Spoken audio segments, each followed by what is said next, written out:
Today we will be making a tier list based upon the Pokemon in Pokemon Platinum if you go through a Nuzlocke. For clarity, S tier means when you acquire it, it is good, and it'll still be good at the end game when you fight Cynthia and the rest of the Elite Four. A tier will be, it's good when you acquire it, but maybe it falls off a bit later in the game, and you're not going to use it as your final team. And B tier will be if it's not necessarily great when you acquire it, but it is great at the end of the game if you put in the effort to train it up and put resources, namely time and XP, into it. And then C tier will be not good when you acquire it, nor good in the end game. So this will be some Pokemon that do not have evolutions and have really low stats.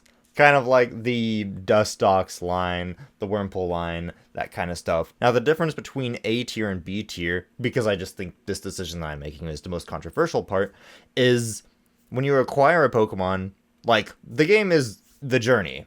Cynthia is just the very last thing you do before you reset your save and start it all over again. Or at the very least, that's how I like to enjoy Nuzlocke. And there's a lot of preparation and strategy and items that you need to use in order to make the Cynthia fight work. So you have the entire journey to kind of formulate a team, and it'll mostly depend on what surviving Pokemon you have by the end of the Nuzlocke. And you form your team out of the survivors. If you get a Gible, yeah, Garchomp is really good towards the end, but if he dies before you get to the end, there's no point in me putting Garchomp in S tier if every time you try to use one on your team, it consistently dies before you even get to the point where it makes that big of a difference. And then again, if the Pokemon is good when you start out with it, then it's much more likely to survive and make it onto your end team. And then you can go, okay, I'm going to go into the underground, dig up some heart crystals, and then give it some moves that would be more beneficial. And then NA is pals that are just too hard to find, like Heracross. If you come across a Heracross during a Nuzlocke, that's really lucky, because you can only get it at 2 trees or a Munchlax. The odds of you getting to use one of these in your Nuzlocke run is super rare. So much that why would we even put about it? Because I don't want people to jump to the end of the tier list and then be like, oh, Munchlax and Snorlax is an S tier. How do I get my hands on this? And then they spend days putting honey on trees. That would kind of suck. Evolutions. You can't catch mamoswine in the wild, so... Oh, wow, this is not organized the way I was expecting. Where is Swinub? I don't see Swinub. Are the only final evolutions? There's Bibarel. There's Onyx. I don't know why this is set up the way it is, why we only have some Pokemon and not others. The reason why this matters is because Bibarel would technically be S tier for multiple reasons. One, HM user, so you will probably still have it by the time you get to the end of the game. And Bibarel actually has a couple options for its usability. It's good, it's kind of bulky, it can use Swords Dance, but that's not the only thing that makes it good, especially compared to some of the other ones, because Bidoof you can find in 3 separate areas at the beginning of the game. At the lake, on Route 201 and 202. And then I think on Route 203 as well. So the odds of you getting a Bidoof on your team and having a Bibarel to use all those HMs for you is going to be pretty consistent across multiple playthroughs. So you can reliably have this one on your team. It's good once you get it because, yeah, maybe it doesn't have a great move pool when it starts out, but you can teach it Rock Smash, which is good immediately, since we got a Rock Gym, a fighting type move. That's good. And Bidoof is slightly more on the bulkier side, so it's not going to get one shot like a Wurmple or something. With Bug type, that's not going to be good against Rourke. And then there is competitive options for it once you get to the end of the game, in addition to it just having incredible utility throughout the game. So I guess they're just showing individual icons for it. So I guess Swinub. So you get it. I think Swinub doesn't have the greatest move pool in Generation 4, and it is an Ice type, so it definitely will have some utility against a bunch of Cynthia and the Elite Four's movesets. And it's pretty tanky too. But when you get it, it's you're an ice ground type. This is not going to fare well against Candace. Although you do have the electric gym right afterwards, so the ground type is pretty good. But the electric type gym in Gen 8 is notorious for not having enough electric types to justify the typing existence. So it's not a particularly great. But other than that, it is much more useful later on than when you do acquire it, so a very easy B tier. And then we have Absol. Absol is a very cool Pokemon, but it's not very impactful when you acquire it. I think the only time I've ever used an Absol was in like a Pokemon Ruby playthrough, and it was not able to hold its own weight. It was too squishy, and yeah, it can use Sword Stance setup, but it just got outclassed very quickly. If you come across it and it's fun and you can use it, you can definitely make it work, but it's going to be a struggle compared to easier options. And then we have Giratina, the namesake Pokemon. Obviously, legendary Pokemon is very powerful. It can teach it Fly too, so there's some utility there if you don't have a Starly or it dies off before you get to the end of the game. So it has utility, it's powerful when you get it, and it's still powerful enough for the league because it's a legendary. It levels up a little bit slowly, so I've always found that Giratina is a little bit under leveled and struggles to compete once we get to the end of the game. However, it's still a great option, probably going to be one of the most powerful things that you get that late into the game, so it just outclasses the other available options. Azelf, Uxie, and Mesprit. Now obviously Mesprit is going to be much more difficult to catch unless that's what you use your Master Ball on. But even then, it's kind of a jack of all trades. Like, it just dumps 100 into each stat. So you really have to put in an effort to build it to be useful, as opposed to Uxie, which is a tank.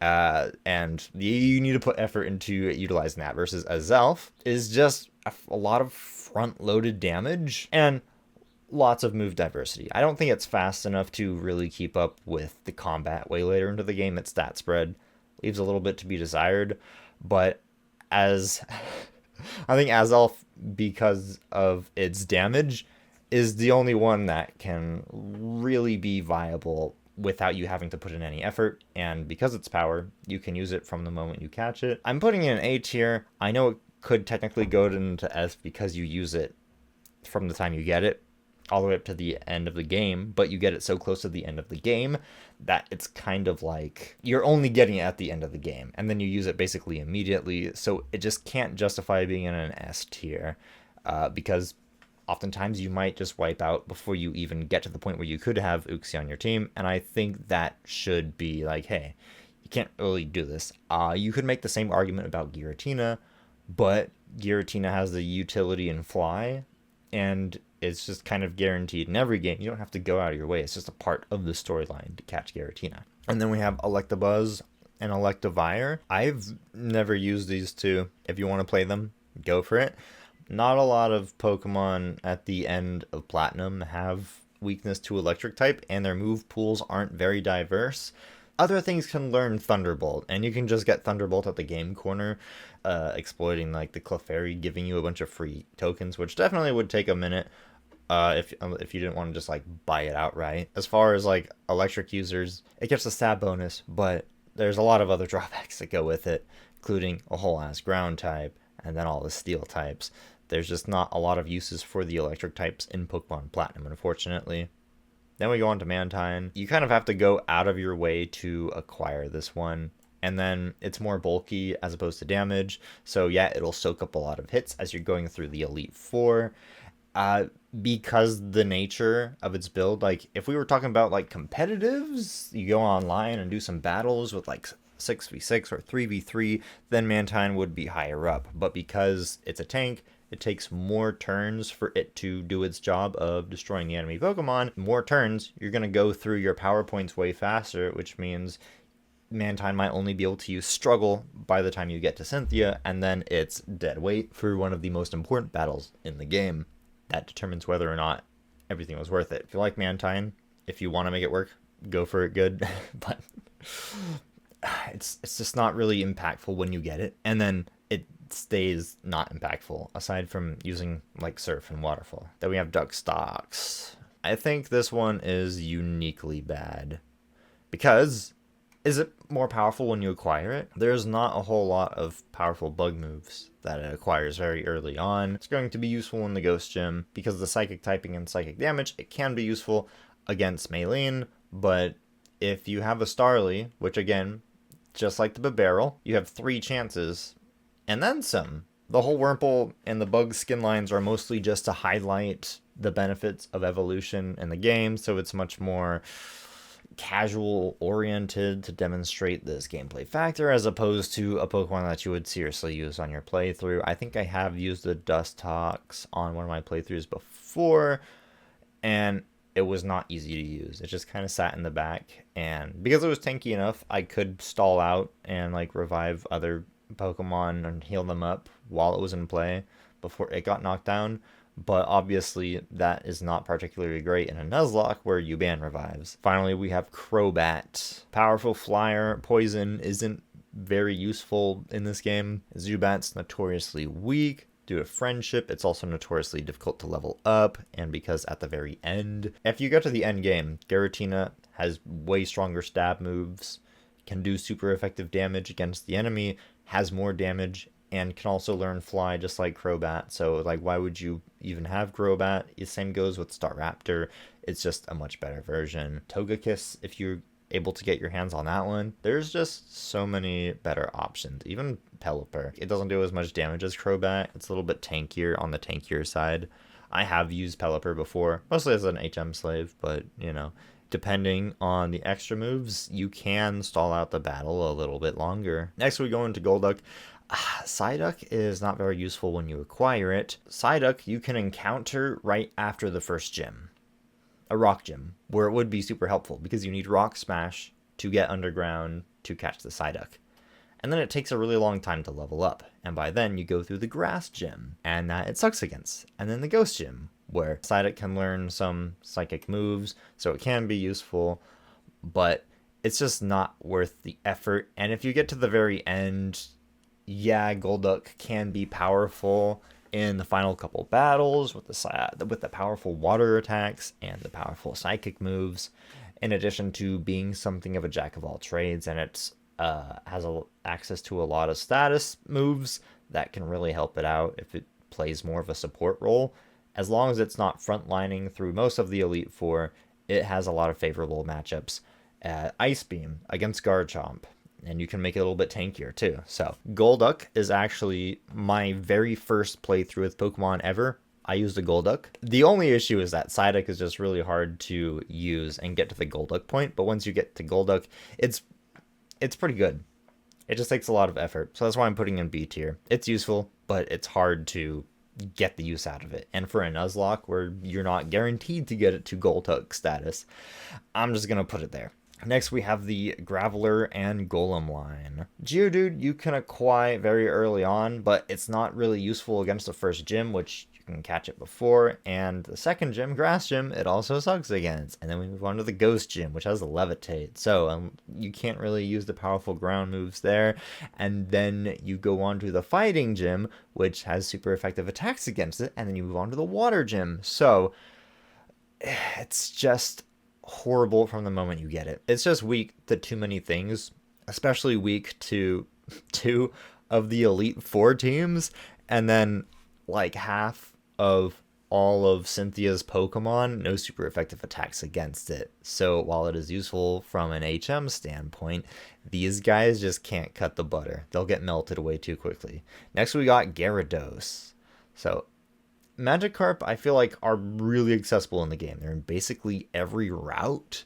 You can just fish them up. Yeah, it takes a lot of effort to get them to level 20, but compared to other Pokemon, like, you'll get a Gyarados before you get a Golduck, and you'll find Magikarp on more routes. There's the dupes rule, where it's like, oh, if you already own this Pokemon line, then you can skip it and catch a different one. But sometimes I've chosen to forego the dupes rule and just catch another Magikarp, because I'm like, oh yeah, I had a Gyarados, it did a lot of work, and then it died during a battle. So I'm just going to catch another one and ignore the dupes clause, because it's just that good. And because you can get Magikarp on basically any route in the game, its accessibility is incredible. I am going to put it into S tier because it can learn HMs, offer a lot of utility. It's surprisingly bulky because it has a high special defense and HP stat at level 20. It also doesn't have an insanely high XP curve like some other Pokemon, so it can actually keep up with the rest of your party, even if it lags behind a little bit because it's fully evolved so early on.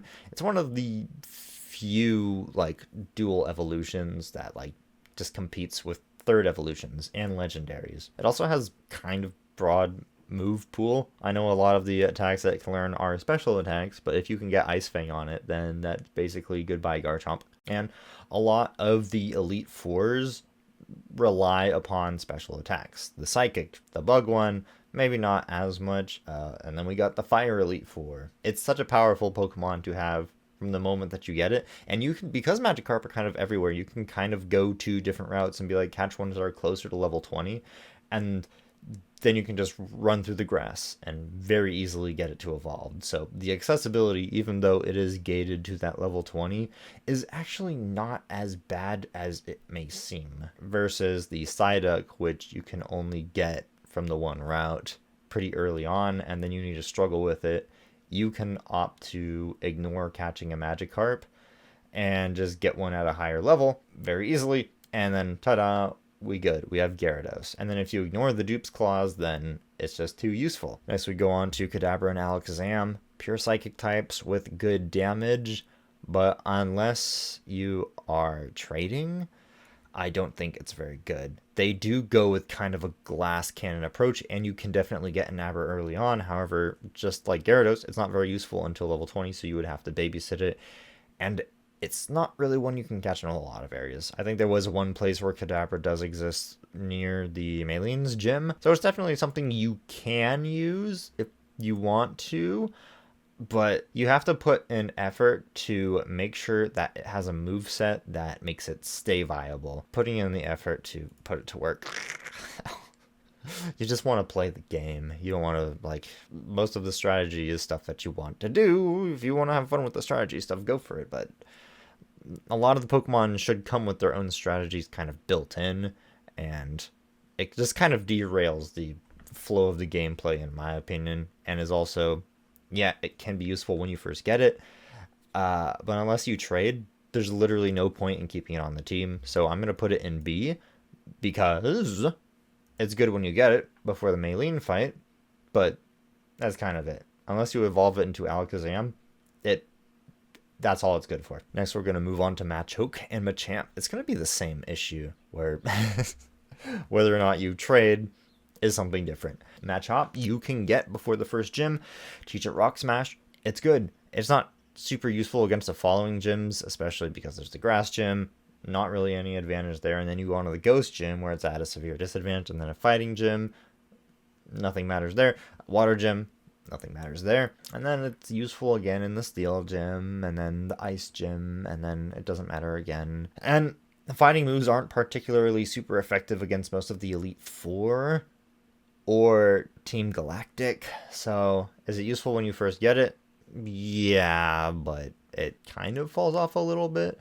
I'm going to put Machoke in B tier, because when you catch a Machop, yeah, it's good for like a little bit, and it can hold your HM, so it has utility.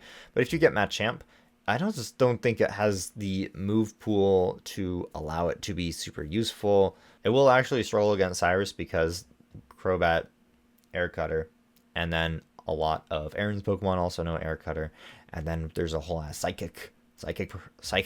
So I'm actually going to put Machamp lower, because the odds of you keeping a Machoke in your team long enough to evolve into Machamp is kind of a stretch. So I'm just going to put Machamp in the C tier, because like, why would you use it when there's just better options? And again, it's just from like a utility standpoint, and it's good when you get it for the first gym and for an HM slave, and that's kind of it. Unlike Bibarel, who's tanky enough to justify staying on a little bit longer and has access to more HMs, and you get earlier. The next one, we have the Turtwig lineup, Torterra. Now this one was when I first played Pokemon, the starter that I went with. Torterra actually goes pretty well against a lot of the gyms, Obviously, it'll struggle once you get to Candace, but ground type, it is good against the electric gym. Grass type's good against the rock gym. Is null to the second gym, so it can just kind of like tank attacks, and that's actually pretty good at that point in time. It's good against the water gym. It's good against the steel gym. And then Fire Elite Four, it's kind of a double-edged sword because the ground type is very powerful against them, but is also weak to the fire attacks, obviously. Same goes with Aaron, the bug attacks. And then when we get to Cynthia and the Psychic Elite Four, they know Ice Beams and can kind of melt Torterra, and then Torterra is not very good from that point on. So I'm definitely going to put Torterra in A tier. It'll be good all the way up until the Elite Four. And then Torterra starts to struggle, unfortunately. Torterra is also not super great against Team Galactic and Cyrus, so while it definitely has the potential to carry a playthrough, it's something that you will most definitely lose in the final fights. Then we got Rapidash. I don't know a single person who has ever used a Ponyta in their playthrough. There is the benefit of you catch it, and then it is useful against the first gym, and then it's also good against the steel gym, and then against Aaron, and then against the Bug Elite Four. And then there's also Roserade by Cynthia. It doesn't have a very diverse move pool, so I'm considering pulling it down. So I'm considering pulling it down to B, because a lot of Pokemon can learn Flamethrowers, so the Flame Stab bonus, does it warrant dedicating a whole thing to it, especially when it doesn't know a whole lot of support moves to be useful outside of casting Fire Blast and Flamethrower? Yeah, I think I'm going to move it down, because I would actually rather use Alakazam or any of these people compared to a Rapidash. Can you use it? Yeah, you can use it immediately. And you can also use it when you go up against a Steel Gym Leader. But it doesn't really know any HMs, and that's one of the reasons why Machoke is in the B tier and not in the C tier, like Machamp, because like, why would you even evolve it when it's already doing its job? So Rapidash is kind of like, are you even going to survive long enough to be used by the Steel Gym, especially when we're going through a Water Gym Leader too? So I'm actually tempted to put this in the C tier. However, I could see myself using a Rapidash before everything down here, except maybe Graveler and Golem for the HMs if I didn't get myself a Machop or a Bibarel, Bidoof thing. But that's also really unlikely. So I think the bottom, right in between B and C tier, we have Rapidash, so that's a good one. Next we have Onix and Steelix. Onix is notoriously bad. A fast rock type that doesn't really do anything, is not very helpful against the rock gym. It just sucks immediately against the second gym. Not good. It's not particularly good or bad against Team Galactic. Yeah, they have Zubats and other flyers, so it's like, okay, you have super effective attacks, but Onix doesn't do that much damage compared to everything else. Steelix, on the other hand, number one, if you evolve it, you're going to set yourself back in XP, and it's also not that much greater. It is pretty good for like support or like stall strategies, but I don't think... It doesn't get access to a lot of very damaging moves, which means it might not even have the power to finish off like a Pokemon very easily on its own without wasting a ton of power points. So I'm going to put that in C tier. If you want to use it for fun, it's perfectly good, just like everything else in C tier. If you want to use it, great, go for it, try it out. But I just can't see a reason for it because we have better tanks up here. Gyarados is a better tank. Torterra is a better tank. Mamoswine's a better tank. Yeah, it doesn't have nearly as high of a defense stat, but I guess we're running into an issue that a lot of games run into, where tanks deal too much damage and also take very little damage. Mamoswine, Torterra, Gyarados, they all take damage really well, but they also can dish out a healthy amount of it. Steelix can take damage very well, but doesn't dish it out very well. And the extra bulk does not justify him not being able to kill the enemy. There's no point in being tanky if that doesn't accomplish anything. It's just stalling. And for what? Next we got Ambipom. This is going to be a very rare one. I'm considering putting it in C tier because why would you even come across this in a playthrough? I don't think I've tried to find Apoms before because I really like the monkey Pokemons, but it's so rare. And then it also doesn't have a wide breadth of moves. Yeah, it can learn the punches, the elemental punches, But it's just not strong enough that, like, just put Flamethrower or Thunderbolt on something else and you do the job way better. And you don't have to waste a slot on this monkey that's impossible to find. So, C tier, if you come across one, good for you. However, it's gonna kind of suck. Alright, now we're gonna move on to Heracross. Very powerful bug type, but I think it is one of the rarest Pokemon, aside from, like, Munchlax. It's very hard to get it on the trees. If you come across it, yeah, it'd be pretty good. It will be good against a grass gym, the ghost gym. I don't think it would be particularly good against the fighting gym or the water gym, but then because it learns fighting moves, it'll immediately be good against the steel gym and the ice gym. And then it's really good against the psychic elite four. So it's actually pretty good if you're able to find it and use it. However, I just think that the odds of you being able to use it is so slim that I don't think there's any point in putting it higher up in the tiers. It's just not reliable to acquire throughout playthroughs. I think I'm going to put the unreliable ones down here. Yeah, there we go. It's like a rare tier. I'm also going to put Snorlax there because I think Munchlax is one of the most rare Pokemons in the game to have. I think the same also goes with Spiritomb, that with Spiritomb, you can't really get it without hacking, I don't think. Definitely not using it for the playthrough. And then we got the three Wormadams and the Mothim, which are notoriously bad. Not only are they bad when you get them, they never get good. And I don't think there's any debate. Vespiquen. I think Vespiquen's also going into the tier with everybody else, where it's like, it's so rare that, like, you can't consistently, like, oh yeah, I'm going to use this one. And if you do get it, then, like, yeah, definitely go for it. It's really powerful. But the odds of that taking place are pretty slim. Is it better than Heracross, though? No, I think Heracross is still better because it gets access to more moves. And then we get Infernape, one of the favorites, a fire monkey. We got Wukong, Infernal Wukong, S tier, easily. It's good against the first two gyms. It's good against the Elite Four. It's good against most of the gyms and most of the Elite Four. It's just OP. It also can learn a lot of hidden machines if you want to make it your HM slave. I know you probably don't want to do that, but you have the option if you had nobody else on the team who could do that. Then we got Cherrim. Outside of Girly Pop, I don't think anybody uses Cherrim. I wish I could use it. It's really cute, but it's utterly useless. Same with the Cherubi. Some of my favorite Pokemon designs, but it's kind of stuck in that useless syndrome. Same with Pachirisu. The Pikachu clone, but with a fraction of the power. And yeah, it knows some utility abilities, but like, and yeah, it's won a tournament, but like, if it could learn more HMs, maybe it would be useful. Then we got Floatzel. This is one of my favorites. Can learn a lot of HMs. It sucks when you first get it because you're going up against a grass gym leader, and then a fighting gym leader, and then a water gym leader. So it takes a lot of time before it comes online. I'm going to put this in B tier. I really like Floatzel. I think it's really good with the HMs, and it's pretty powerful later on. It can learn Ice Fang, so it's very useful against a bunch of the Elite Four. Very good move pool, decent damage. You can acquire it pretty early in the game. It's just not good from the moment you get it. And that really hurts it, especially because you're going up against a grass gym.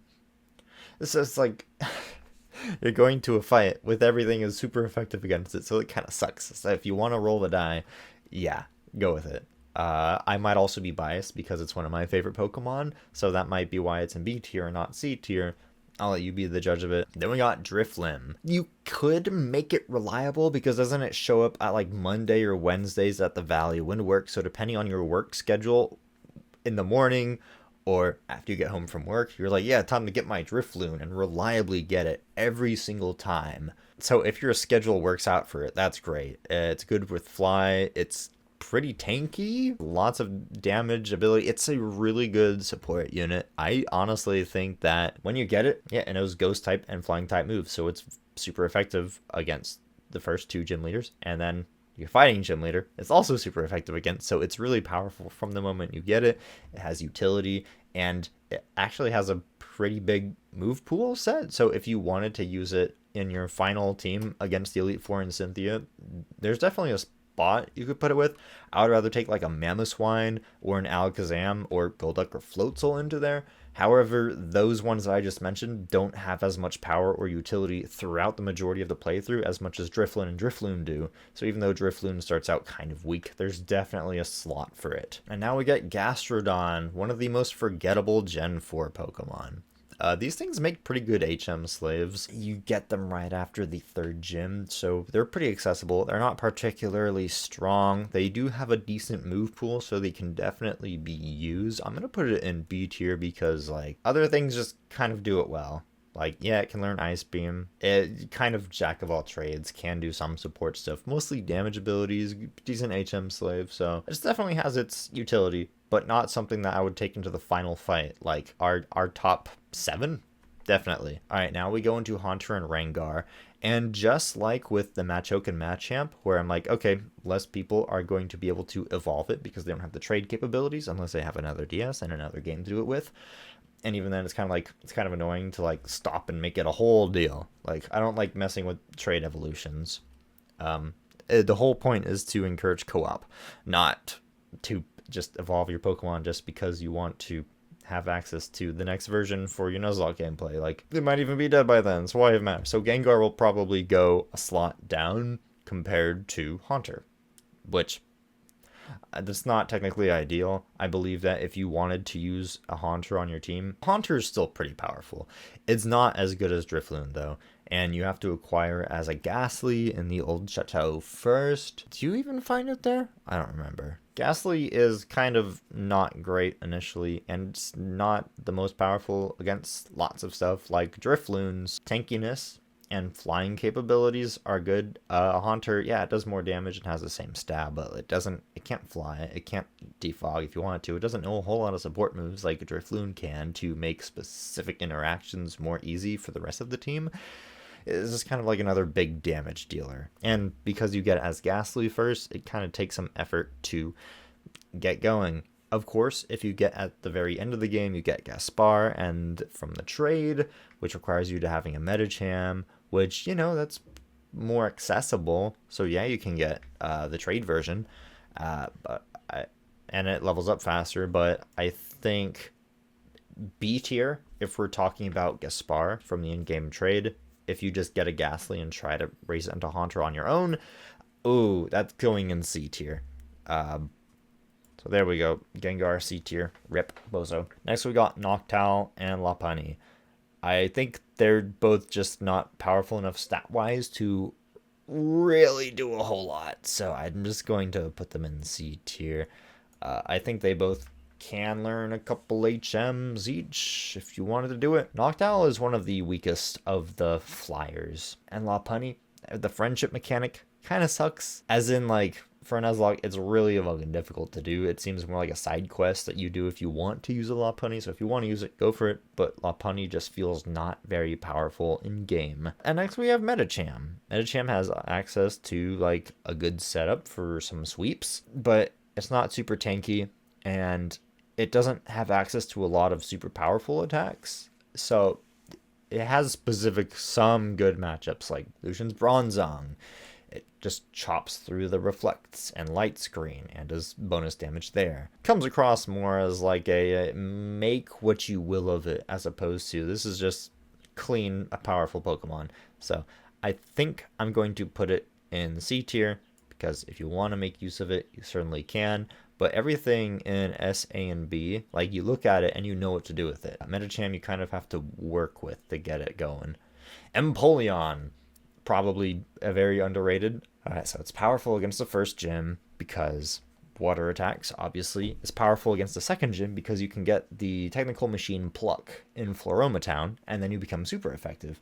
And then you go into the next gym, and I don't think it's particularly good, and then it's not very good against the fighting gym, nor the water gym, good against the steel gym, not very good against the, well, it is good against the ice gym if you know, like, Flash Cannon or something like that, and then is not the best thing for the electric gym, and then doesn't do a whole lot against Bugsy, then wipes out the Fire Elite Four, and then can hold its own against Bertha, and then doesn't really do a whole lot against the Psychic Elite Four. And then we get to Cynthia, And if it knows Ice Beam, then that's really good against Garchomp and Roserade. It can also learn Swords Dance, right? So you have the opportunity to do a sweep if you can set that up, and it's surprisingly durable for what it is, because water doesn't have a whole lot of weaknesses. Well, it does have weaknesses, but a lot of Pokemon don't have access to that kind of stuff. That was something that I was worried about. Electabuzz and Electivire were going to rank a little bit higher up on the list because their inherent electric moves, and electric moves are powerful against a lot of stuff because water is such a common type, and same goes with flying, but it's just not common enough to justify having a fear for it. I do think Empoleon is good from the moment you get it, and because it can last throughout the entire game. Like, its highs aren't as high as Torterra, but its lows aren't as low as Torterra. Like, you could have Empoleon on your final team because it works against most of the Elite Four and Cynthia. Torterra, not so much. So I think it's going to go in S tier. I know some people do have some issues with it because Torterra is more on the tanky side, and Fernape's more on the I punch you really hard side, and Empoleon's more of like an in-between. But again, the whole reason why Torterra can still do a ton of damage, even though it's more tanky oriented, it's just that its type combination is not good against the Elite Four and Cynthia. Empoleon is. So that's why it's going to go up there in the S tier. There's some particular reason you don't think it deserves an S tier? Let me know. That one's I'm actually kind of curious about, because I feel like Empoleon's great and has always worked out really well for me without me even having to put much thought or care into it, because it's just a little bit bulkier than it would have you believe. Yeah, it kind of lacks on the damage side a little bit, but it does have access to very diverse move pool, and I think that really makes up for a lot of it. Next we have Chimeco and Bronzong. Chimeco is one weak Pokemon. It's going in C tier. If you catch this, I kind of feel bad for you. Now, Bronzong, it kind of runs into the same problem of Steelix, where like, yeah, it can be very tanky if you set up like light screen and whatnot, but it does not do a whole lot of damage. It just kind of wastes time, and that's one of the issues I have whenever I come across it. And NPCs in the game that use Bronzong is like, I'm going to kill this anyways, because it can't do any damage to me. You're just dragging out the game time. So it was very annoying. Unless you have a very solid strategy, I think this is just ass throughout the entire game. Just not on merits of its like typing or move pool. No, it is the move pool. My bad. Its move pool is just not good enough to really warrant any kind of fixation. And it's not tanky enough on its own to warrant a stall strategy. It just doesn't deal enough damage. If you see everything in B, A, and S, it can do damage. Obviously, Bibarel is like, oh, that can't really do a whole lot of damage, but it knows it can boost its stats and has great ability. Plus Simple. Simple is such a powerful ability. You Swords Dance, your attack goes up like triples in one turn. Wow, that is a lot of damage that you're about to do. Yeah, everything here does a lot of damage. And a lot of them are also tanky. And the ones that aren't tanky do even more damage. And that's great. Bronzong just doesn't have damage. Next we go on to Clefable. I think Clefable falls into this jack of all trades role where it doesn't do a lot of damage, and it's not particularly tanky. There's a lot of moves that it has access to. However, does not use a lot of hidden machine moves, so its utility is crippled, and it's only like a support fighter. That kind of blows. Rip Clefable. Now we have Rampardos and Bastiodon. These ones are slow, and one of them does a lot of damage, but Rock type, Steel type, well, I guess Steel type is pretty good. Bastiodon falls into the same problem, where it just doesn't do enough damage to justify surviving. There's like a Goldilocks of tanky enough to like survive 2 turns or something like that, or 3 turns, however long. Bastiodon can survive a lot longer than others, but it can't get any mileage out of those turns enough to be like, why don't you just be mamoswine? You tank 2 or 3 attacks, and you take something down before you're wiped out. Rampardos, on the other hand, if you get that one with the die roll, with the trainer ID, is it better? Let's see, you go at the underground right after you beat the grass gym, and then you go on to the ghost gym, which you can't really hit stuff. And you go onto the fighting gym, which you're weak to. And then you go into the water gym, which you're weak to. And then you go into the steel gym, which you're weak to. And then you go to the ice gym, which I forget if ice is super effective against rock or vice versa. And then you go onto the electric gym, which, unless you know ground moves, doesn't really matter. So it's kind of ass. Then we have Probopass.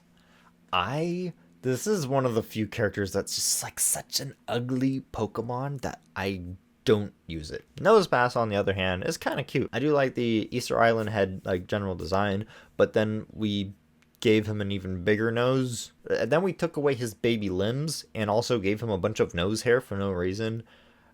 And creepy shaded eyes.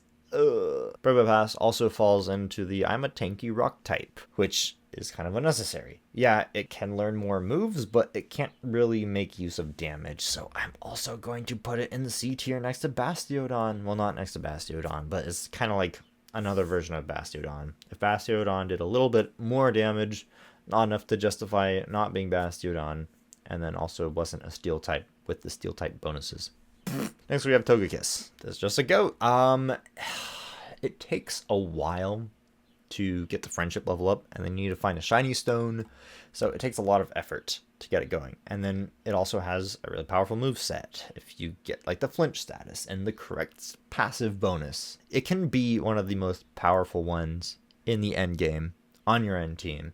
Yeah, it'll basically trivialize all of the Elite Four, but it's gonna take a while to get there. I'll put it in A tier just because if you want a pretty guaranteed way of completing the game, you just need to get to a point where you have access to a Togetic. And then you should be good to just complete the game, basically. I'm going to put it in A tier for that. It's kind of like a cheat code if the cheat code was hidden in the final, in like Act 3. But which is funny because a lot of people were like, oh, Cynthia is the hardest part of the game. It's like, okay, well, if you trivialize that fight, it's only a struggle to get to Togetic, and then after that, it's clean sailings. I think Togetic's kind of busted OP. Perma CC, great support unit, great damage, great utility with Fly, surprisingly bulky.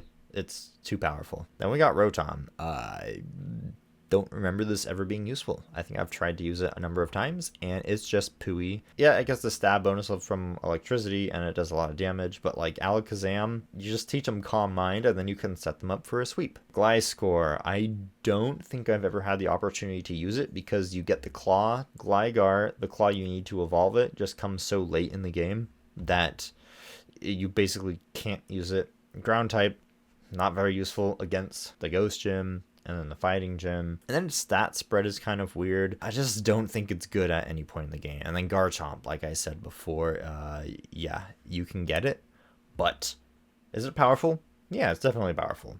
But there is a few railroads, a few difficult fights, and it's difficult to get it to level up to be Garchomp. You need to do a lot of babysitting, and by the time you get it to be Garchomp, you could have just completed the game normally. That's what it feels like sometimes. So I'm going to put it in B tier. I don't think Garchomp trivializes the Elite Four the way Togekiss does. Yeah, it's a pseudo-legendary. It's super powerful. It has a lot of competitive stuff. If we're talking like sanctioned formats, sure. But during a Nuzlocke, I think you could risk your run trying to use one of these things. Next we got Gardevoir and Gallade. This kind of runs into the same issue of as Garchomp, where the first two evolutions aren't particularly powerful. However, Psychic does a lot of damage.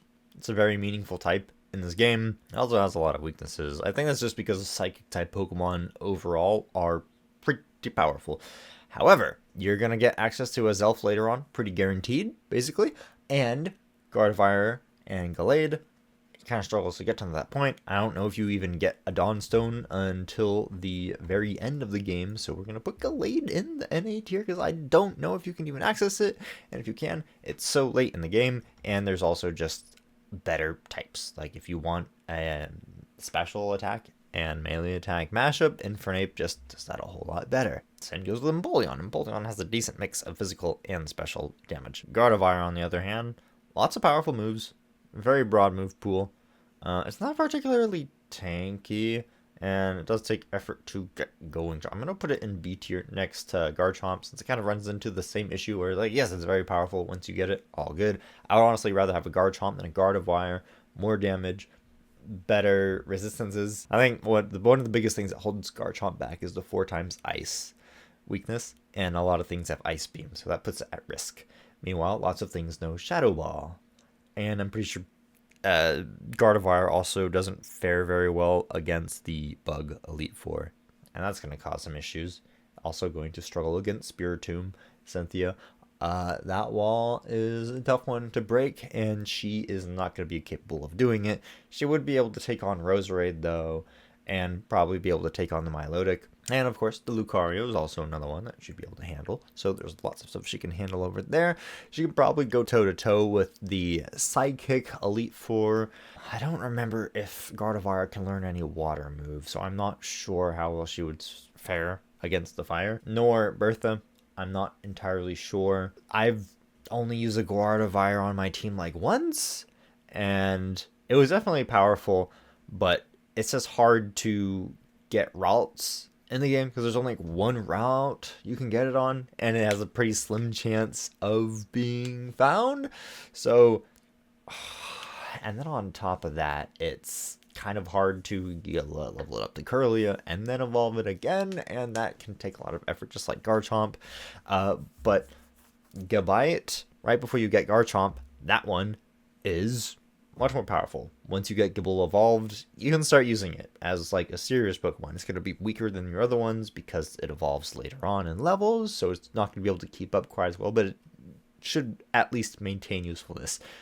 Kirlia does not have enough power to justify taking a team slot until it's Gardevoir, and then it's like, okay, cool, now we're good, but it's kind of a risk that you'd have to take. And on then, it's also just hard to find, so I think I'm going to plop it in the NA tier, because you just might not even get to use it in the first place, and then it's really difficult to use, so I'm not even going to worry about it. Versus a Gible, you can much more reliably get. Of course, you only have one chance of getting it, but once you get in that tunnel, you have to find a Gible much better than finding a route, I think. I could be wrong.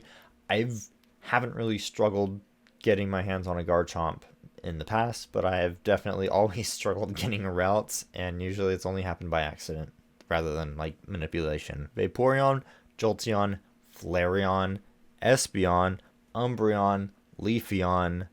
I don't see Glaceon here. Oh yeah, Glaceon's way there.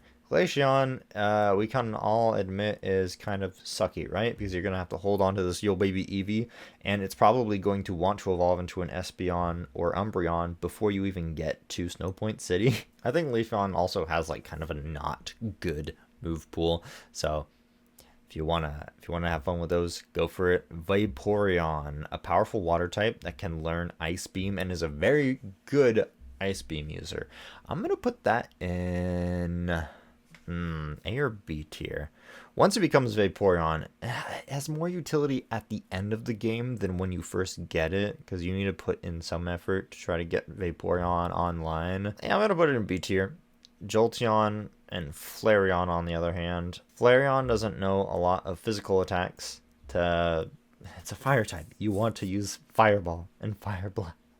You want to use Flamethrower as Flareon, and Flareon is not really so well suited for that. Jolteon, very fast electric type. Well, we passed up on Electabuzz and Electivire for not being like super good. And I suppose Jolteon could definitely work with like Alakazam and Kadabra, but they have access to more a wider range of attacks that make them useful against more enemies, versus Jolteon's just fast and electric.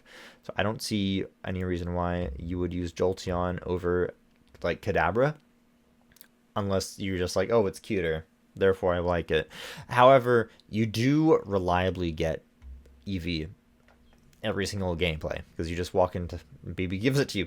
But Vaporeon is just so much better. Espeon, Umbreon. Espeon kind of also runs into the same issue of not having a lot of different attacks that it can use. You need to put effort into giving it the moves that it needs to be useful. However, it is very powerful, has a very high special attack stat. It's not the fastest. Like Jolteon can hit like a truck for like moments here and there. Like Umbreon has the same issue as like the other tanks, where it's like, yeah, it can tank attacks, but it can't do a whole lot in the time it does, unless you teach it Dark Pulse, and then the stab bonus does let it do some damage. However, there's not a whole lot of things that Dark Pulse is super effective. Like, you can use Umbreon against the Psychic, Elite Four, and that's kind of it. But then it gets kind of ruined by the Bug Elite Four, so it's not. Espeon, I think, will go up into the B tier. It kind of is just another form of Alakazam. Like, Kadabra is strong. If you don't have another game to trade with, then Espeon is probably better than Kadabra. But if you do have another DS that you can trade with, you probably want to go for Alakazam. Alakazam and Espeon kind of fit the same slot. Espeon is just faster and does more damage than Kadabra. I think Kadabra can learn more moves than Espeon, so it's kind of your pick. If you're going to teach it Energy Ball, Ice Beam, Dark Pulse, Shadow Ball, things like that, then they're very good options. Obviously, if you have something to trade, another DS to trade, you want to go Kadabra and get Alakazam. But also, if you do catch a Kadabra or an Abra and they die, and then you have a nice backup option in Espeon. That's what we'll go with. Espeon and Vaporeon. Good B tier. Everything else, C tier. Now we got Blissey, the staller herself. I don't even know.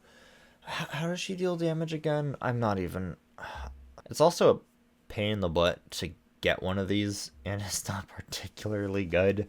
Obviously it has some competitive utility, but bleh. Why even go through the effort? Dusk Noir. He kind of falls into the category of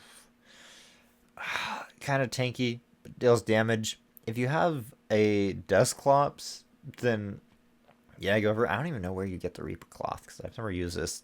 Dusclops, is this just not very powerful? Like, there's better ghost types that do more damage and are tanky. Like, I would rather a Drifblim than this guy. If I have a Dusk Noir, then maybe, but I don't necessarily like sacrificing utility, even though they do learn similar attacks with the Confusions and the Will-O-the-Wisps. You also get these guys. I mean, if you want to get up at night and then try to catch yourself a Duskull, go for it. If you really like the design, go for it. I just don't really know any specific reasons why you wouldn't want Drifblim over these guys when Drifblim is pretty much about as tanky. I know technically not as tanky, but also does a good amount of damage and has lots of utility, versus these guys have less utility. Next we got Luminion and Seaking and those guys, and they're just kind of, let's see, how much better water types do we got? We got Empoleon, Gyarados, Golduck, Floatzel, Vaporeon, Gastrodon. That's a lot of viable water types. Yeah, I don't know a reason why any of these guys would be used. They don't have good move pools, and they don't have good stats. Staraptor, next one, obviously S tier. Is powerful from the moment you get it.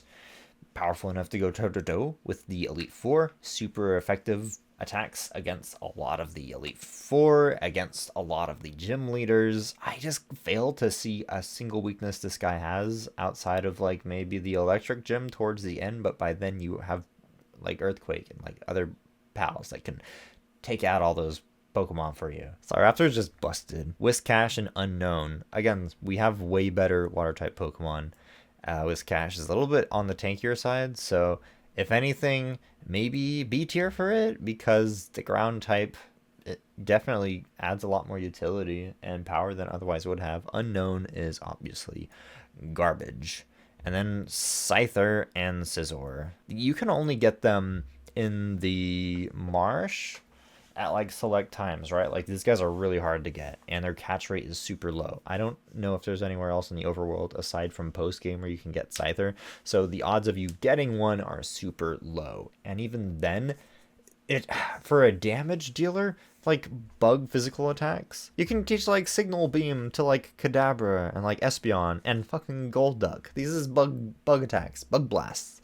It does more damage than like a physical attacker. It does like what? Like Megahorn? What stab moves would Scyther know that are useful? If you get Scizor, then that's great. There's a whole lot you can do there with like the Swords Dance setup, Bullet Punch. So Scizor is going to go up there as right below Snorlax as one of the best that you could use in a Nuzlocke. If you ever had the opportunity to use one, you would see how powerful it is. But the odds of that happening are so slim that you shouldn't even like worry about it unless it happens. Then you can be like, okay, what's like a good scissor build? But like, if you look at competitive scissor builds that they use online and in tournaments and stuff, a lot of scissors moves just have a lot of power points. So you can just use Swords Dance, Bullet Punch, and stuff like that. And you can use that throughout all of the Elite Four. It's just kind of busted and can kind of trivialize the whole thing. If you get that opportunity to set up your sweep, then you can kind of just cruise through the game with Scizor, just like Togekiss. But the game gives you Togepi. Cynthia literally hands it to you at the end of the second gym. Whereas as a Scizor, you have to find a Scyther first, which is not impossible, but you're at RNG's behest if you want to use it. And next we go to Azumarill. What the shit Pokemon? Okay. Licky. It can learn a lot of HMs, but it's not powerful. It's kind of tanky, but like it can't really make. You can learn some support moves. That's kind of it. All right, Porygon 2, and Porygon Z. They can actually do a little bit of damage. I'm going to put Porygon and Porygon 2 into C tier, because why even use it if you're not going to fully evolve it? And then we run into... it can learn Fly, right? So it has some utility. And then it can kind of serve where, like, Kadabra and Alakazam and Espeon serve, where, like, a bunch of different attack types that do big damage to kind of clear out the Elite Four. It can also learn Nasty Plot, right? So it can do double damage if you get an opportunity to set up for the sweep. And because you just are given a Porygon, as long as you seek out the components to evolve it to Porygon Z. Wait, where do you get the upgrade? Yeah, no, you get the Dubious Disc at the Team Galactic HQ. The only rough part about Porygon Z is having the Porygon and Porygon 2 for a little bit and not wanting it to die. But yeah, Porygon Z, just menacingly powerful. It's not like a guaranteed victory. It does take a little bit of effort to get online like a Togekiss. Like, you're gonna be hauling it around with you taking up a slot, but I think it's one of the few that is worth hauling around. That's why it goes in A tier instead of B tier, because it's just that powerful that it gets the bump up. Not only just because it's that powerful, because some other guys down here are also really powerful, like Alakazam, Kadabra, Garchomp. But what separates the Porygon Z and Garchomp, really powerful, is Porygon Z you can reliably get every single playthrough so long as you live that long, versus Garchomp, you have to RNG your way into getting one. So I'm going to prioritize getting a Porygon Z. However, if I get a Porygon Z, I don't have to worry about like Espeon, so it's kind of like the weird backup plan. Like, oh, you want an Abra or Kadabra to be this big blaster that learns all these different attacks, like the Bug, the Shadow Ball, the Dark Pulse, the Psychic, the Ice Beam, whatever. You can have 3 of these blasters. So you got quite the selection of those, versus everything else Azelf also fits that and is also really reliable, so it kind of goes in the same category as Porygon Z, just from a psychic standpoint and a legendary standpoint. But you don't have to worry about keeping a slot useless. As with Azelf, you just catch Azelf and it's useful right away. So I still think Azelf is kind of better. It's just that because it's harder to catch, it is less reliable versus Porygon Z. You're just handed it. So other than that, they serve the same slots. Obviously, because Azelf and Porygon Z are more powerful than the Espeons and the Kadabras, those ones get ranked lower. That makes me wonder if I should put Alakazam into A tier. Well, no, because Alakazam, because you still have to rely on the RNG, just like Garchomp, to get your hands on one. Yeah, I think it's going to stay there, because why would you use Alakazam if Porygon Z can do the same job, but every single time you play it, you can develop a more cohesive strategy around it. Next, we have Luxray, a Gen 4 favorite, electric type. I think it runs into the same issue with Jolteon and Flareon, kind of like a mix of the two, where it's like you have a lot of physical strength, but the attacks that we want you to use are special attacks, and you don't get to make quite as much use of it. And Gen 5 fixed it with Zebstrika having a lot more powerful electric physical attacks. But this isn't Gen 5, we don't have those moves yet, so Luxray kind of gets shafted a little bit. I just don't see a world where you don't use Luxray except for fun. I might also just be not as big of a fan of Luxray as other people. Does it deal big damage? Sure. It's also slightly on the bulkier side. It just gets good stats. So maybe it goes in the B tier just for that. If you want to use it, obviously you can. I just think everything in like B, A, and S can do what it wants to do, but better. Obviously not every single one. Like I just spent a plethora of time talking about Porygon Z, Alakazam, and Espeon having a very specific role of like type coverage, blast, nasty plot users for sweeping, and Luxray I don't think really gets those benefits, but it's just kind of a bulky, strong Pokemon that can just fight basically any Pokemon it wants on its own terms. You don't have to worry about like it dying so much. It's just bulky enough to survive and being strong enough that it probably will kill whatever it goes up against, which is more than I can say about most of the things in C tier. I think I will move it up to B tier. It's just all around powerful. A lot of like Whiscash, Gastrodon. They're much more niche, but they're still really powerful. I think it's kind of like Floatzel, where it's like, it's just generally useful. Luxray, generally powerful. All right, then we move on to Hippowdon, Rhydon, Rhyperior. Rhyhorn, you kind of get right after the third gym, right? But you don't get the Protector until way later. And then Rock Ground is not particularly strong. Their move pool, they have access to a lot of moves, but they're physical attackers and they're more like defensive tanks, which are not really relevant in Pokemon Platinum, given the prevalence of special attacks. So I'm just going to dump those two into C tier. Same with Hippowdon. I know Hippowdon, you can set up some pretty powerful like Sandstorm stall strategies, but I think stall strategies don't work as good in Nuzlocke as they do in competitive. So despite the competitive prevalence, Hippowdon stays there. Houndoom, we get a Fire Dark type that also can learn Nasty Plot. I think Houndoom I am going to put up there, at least in B tier, because it kind of fits that role that I want with Espeon and Porygon Z. Flamethrower is also very powerful. I think it's just an objectively better form of Rapidash. Better than Rapidash. Due to the Fire and Dark type, it's going to be strong against the Psychic Elite Four. It's going to be strong against Aaron, the Bug Elite Four. I don't remember exactly. You get this similar to the route that Rhyhorn's on, right? Yeah, so you're not going to be able to use it immediately. It'll be good against the Steel Gym Leader. It'll be good against the Ice Gym Leader. It'll be neutral against the Electric Gym Leader, but it's actually pretty good typed. I know a lot of people say that its stats aren't particularly great, but I think due to its move access, you don't really have to think about it. Just Flamethrower, Dark Pulse, get Nasty Plot on it somehow, and then it's good, and you have a third move slot like open, and you're like, oh, what do I want to put this on? I'm actually going to put it in A tier.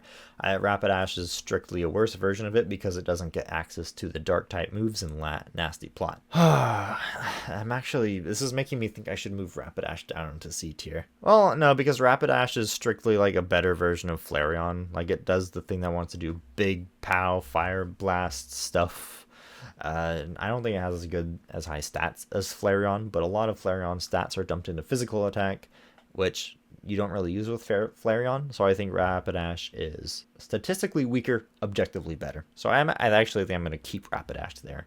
And I know I kind of just spent a whole long time saying I'm keeping things here, but it is important to understand what separates the Pokemon from each other in regards to like their power budget and why you would pick one less popular option over the more popular option. I think Girafarig goes into a similar problem as a lot of the stuff in C tier, where it wants to fulfill the same role as Espeon, where it learns a lot of these special attacks, but because it doesn't evolve, it just does the same things but worse. Same goes with Chatot. It just flies and is a gimmick Pokemon and is kind of useless. Pelipper, on the other hand, is kind of bulky. It learns a lot of HMs, and you can do a Rain Dance setup with it, which I don't think is good in Nuzlocke, but it is a good HM user if you make it to like basically the very end of the game and then you lose out. You can very easily grab a win goal by surfing, and you have access to fly again and surf.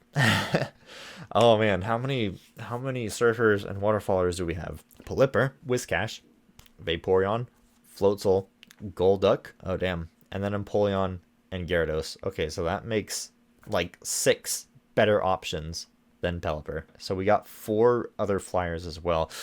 Okay. If you did want to have a team of 5 and just put your surf your flies and your waterfall on Pelipper, you could do that if you didn't want to spread them up, but you would still want surf on Empoleon and waterfall on Gyarados, or surf on Vaporeon or Whiscash and waterfall on Golduck. These are just things that you would want to do. So Pelipper is kind of getting edged out. I feel like I'm struggling to justify it staying in the B tier. I'm just gonna leave it in B tier for now. If anybody thinks that it deserves to go lower, I wouldn't disagree with you. Next we have Octillery. Basically the same thing Espeon and Alakazam want to do, but on a water type, and also does a worse job at it. So obviously garbage. Over the years, Quagsire has consistently proved that it's an underrated Pokemon. So I feel kind of like putting it in B tier because ground type is pretty powerful and water type is very useful. And it has a pretty decent stat spread, tanky enough to not die out immediately. Does enough damage to take out enemies. I mean, I guess if you put Calm Mind on it, you could do a sweeping setup, especially with the prevalence of special defense. It can learn Calm Mind, right? It can learn a lot of hidden machines and has access to a lot of TMs. Actually going to do with the Pelipper, where I think that it has a lot of versatility, especially in freeing up move slots for other party members that might make use of things better. Like, you're not going to want to put strength on like a Garchomp or Torterra or somebody. There's not a lot of normal types up here that care about Rock Slide and strength. So if we put that on Quagsire, then maybe that would be good. And I'm just not sure about the builds. Anything that frees up move slots for the rest of its team is still technically beneficial in a Nuzlocke playthrough. So I'm going to leave it up there with B tier. If you disagree, again, Pelipper status. Next we got Tangrowth. I don't know if this was ever useful. I used Tangrowth in a Nuzlocke in White 2, I believe, and it was horrible. I had to make it over-leveled just so it could compete with the Team Plasma folks that I was fighting, and even then it still died. And I thought Tangrowth was supposed to be a little bit on the tankier side. Whatever. Next we have Roserade. If you can get your hands on the shiny stone. I mean, the Togekiss is just objectively better, right? Roserade, for funsies, sure. And it can learn a lot of attacks, but Grass type is still weak to a lot of stuff because its indexes so heavily into a wide array of different special attacks. It kind of fills the same slot as Espeon and Alakazam and Porygon Z, just Grass type. So yeah, well, Energy Ball, Magical Leaf are pretty solid moves. I think it being Grass type, like, I think I'm seeing it too much for the lens of, like, this is the purpose of it in a team. But I think because it is a Grass type, it has the weaknesses that would be prevalent in the other Psychic types that I just mentioned. It would not have. It'd be open to Fire types, and that makes it struggle a little bit more against the Fire Elite Four and the Bug Elite Four. But the Psychic types both also struggle against those guys. Not the Fire one, but the Psychic Elite Four and the Bug Elite Four already. I think I'm going to leave her in B tier. If you don't want a Togekiss, then that's a great use for the Shiny Stone. I think it's kind of hard to get a Roserade to that level because Roselia is not really good and Bidoof is notoriously useless. Yanmega, I think also notoriously not good at anything. Same goes with Tropius. Alright, Drapion. I think this actually can do stuff, and the odds of you getting a Scorpy are a little bit higher. Drapion also has access to a lot of different attacks, so you can kind of build around it and find a slot for it to make up for your other Pokemon's weaknesses. So I think Drapion can actually work out for a Dark Bug type. Then Toxicroak. I think Toxicroak also suffers from not being very tanky, but also not doing very much damage. Is it more of a gimmick Pokemon? Like, haha, I'm a poisonous frog type. Very cool. Just not good. Carnivine, notoriously one of the worst. Raichu. Where's the game's Thunderstone? I don't remember. Pikachu is also actually a little bit difficult to get. I don't know what the catch rate is in the gardens. I know the Alolan Raichu is just better because it has access to more moves to set up to be a sweeper, versus Raichu is just big damage, thunder damage. It doesn't have a very wide move pool that it can use, so I'm just going to dump it in C tier. Tentacruel. I think this is another Pokemon that a lot of people thought was not super good at first, and then it ended up being way more busted because it has a very high special defense. It's surprisingly tanky and does good support stuff. However, that's not particularly good in Nuzlocke, so I think, yeah, no, any water type up here. Well, Whiscash and Tentacruel. Whiscash has access to more ground type moves, and I think that's what makes Whiscash way better than Tentacruel, despite liking it. Magnezone. I forgot this one existed. I don't think Magnezone is like that powerful, right? Nobody remembers this thing. Very forgettable. I think I'm just going to put it in C tier because we have other blasters. We have other people who are tanky. Mamoswine. What does it have anything the others don't? Doesn't it? It has a super narrow move pool, right? So I don't think that's very useful. Same with Magmar and Magmortar. I think Magmortar, I'm just going to go there. Magmar, I think, is a little bit into the Rapidash issue. I think Magmar, I don't think it has enough. Well, Magmar does have some utility moves, so it can become useful. I don't know. Where's the Magmarizer? That's in the Fuego Ironworks, right? What, isn't the catch rate on Magmar like super low, so the odds of you catching one are like, boop. I think I'm going to put them down here. Kricketune. Notoriously shit. Sudowoodo. Is that one's in this game? I don't remember. Mr. Mime. I don't think Mr. Mime was ever good. I'm going to put Lucario in the A tier because you get it way late into the game. I'm actually going to put it in B tier. Like, by the time that you get it hatched and level it up and evolve it into Lucario, you could have just beaten the game already. So even though, yeah, it's super powerful and it can trivialize the Elite Four, it's just, it's so much more tedious than Togepi, because Togepi you get after the second gym versus after the sixth gym. Like a whole half of the game has gone by before you get Lucario and you have the same starting point. So it's just a lot of progress that you need to suddenly make up out of nowhere. And if it dies, then that was completely wasted time. You can't just throw an XP share on it like you can a Togepi and continue about your playthrough. Of course, you certainly can put in the effort to run up and down for an hour or whatever on the bicycle and get that evolved early on, but it still takes a lot of XP to get it catched up. So unless you're going to exploit some of the movement mechanics in the daycare, it takes too much effort to get a hold of. Also, I'm looking at the S tier. We got 6 Pokemon right there. That looks like an amazing team. I know it has 2 starters on it, but still. And then anybody in the A tier would, super good. We're just like, hey, I think one of the things that makes the S and A tier look so good is because you can reliably get like each of these in like every playthrough, except for the Houndoom. Houndoom is pretty hard to get a hold of, and Drifblim is kind of weird to get a hold of, but everybody else is basically guaranteed and super fucking powerful. All right, next we have Altaria and Milotic. I can't. These ones are in the Pokedex, but like you can't find them, right? Yeah. Weavile, you find super late into the game, actually is not that powerful at all, and you need a special item to evolve it. Is ass. Abomasnow, grass and ice type. I really like the Abomasnow. Unfortunately, it's surprisingly not very tanky and does not do that much damage.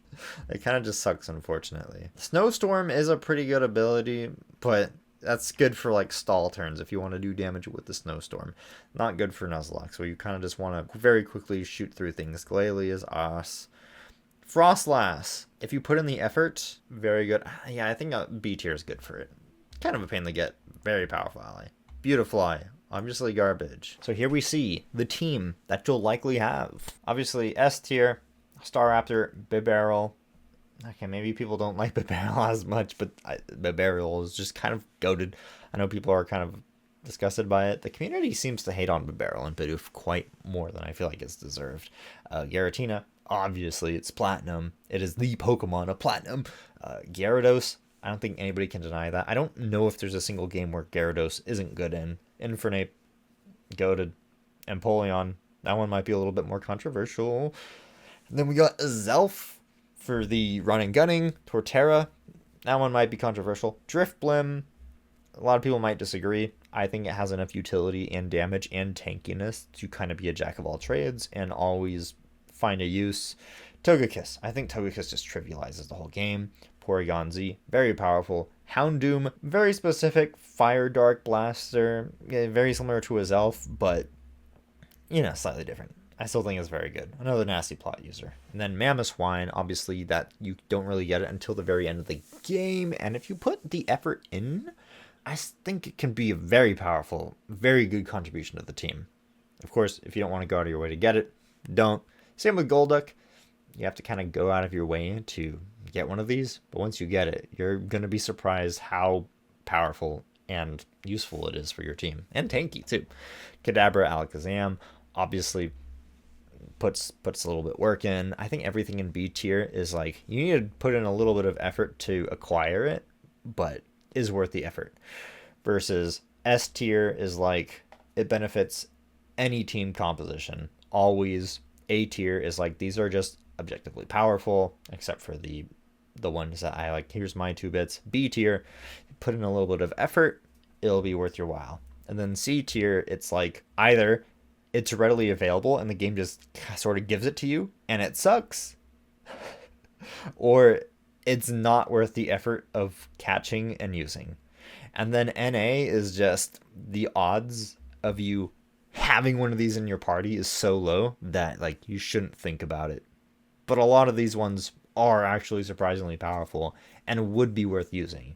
Altaria, Dragon Dance setup, very good. Milotic, lots of damage for how bulky it is. Magnezone, I don't even know where to get it. Ambipom, fucking shit, you're going down there. Same with Scyther, overrated for gameplay reasons, of course. Gardevoir, very powerful. The odds of you getting used one very slow. Same with Snorlax and Scizor. Heracross. Alright. If there's anything you would change about my list, obviously there's a comment section, so you can tell me how fucking stupid my opinions are. Anyway, thank you for watching, and I will see you maybe in the next one, where White and White 2. I have done lots of Nuzlocks of those two before. Bye!